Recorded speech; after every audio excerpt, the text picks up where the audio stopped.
আসলে এই দিনটার জন্য আমরা কখনোই অপেক্ষা করছিলাম না। আগামী জুলাইয়ের 17 তারিখে ও ল্যান্ড করবে, এইভাবে আমরা প্রস্তুতি নিয়েছিলাম যে ও রাত 2:30টার সময় এখানে ল্যান্ড করবে, আমরা ওইভাবে নিতে আসবো। কিন্তু তার আগে ওকে নিতে আসলাম, তবে জীবিত না, মৃত, এই আর কি। ছোটবেলা থেকে আমার মেয়েটা, তার উচ্চাকাঙ্ক্ষা ছিল যে অনেক কিছু হবে, অনেক বড় কিছু হবে, এবং অত্যন্ত মেধাবী ছিল। ওইভাবে সে অত্যন্ত পরিশ্রম করে লেখাপড়া করতে, পাশাপাশি তার ধর্মীয় বিদ্যাও ছিল অনেক। সে কোরআন হাদিস সম্পর্কে অনেক ঘাটাঘাটি করতেন এবং নামাজ কালামে কখনো গাফুলাতি করেন নাই।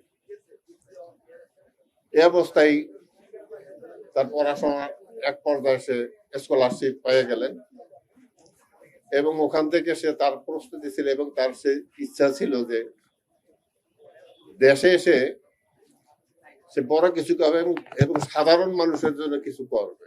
এই ছিল তার প্রবল ইচ্ছা, এবং একটা সার্টিফিকেট অর্জন করবে। ওখানে আমাদের ওর করা, মানে কি বলে, ওর ডিজাইন করা একটা বাড়ি আমি গ্রামের বাড়িতে করেছিলাম। ও আইসা ওই বাড়িটা উদ্বোধন করবে, এই প্রত্যাশা ছিল। এবং গ্রামে যত দুঃখী মানুষ আছে তাদের পাশে সবসময় থাকবে, এই ছিল তার একটা প্রবল ইচ্ছা। এবং সামনে একটা নেম প্লেট থাকবে যেখানে লেখা থাকবে নাহিদা সুলতানা বৃষ্টি, ডক্টর নাহিদা সুলতানা বৃষ্টি। সার্টিফিকেট যদিও পাইছে, কিন্তু সেটা ছিল মরণোত্তর সার্টিফিকেট, জীবিত নাই। যাই হোক, আমি সবার কাছে দোয়া চাই, আর ওই ঘাতকের জন্য সর্বোচ্চ শাস্তি হয়।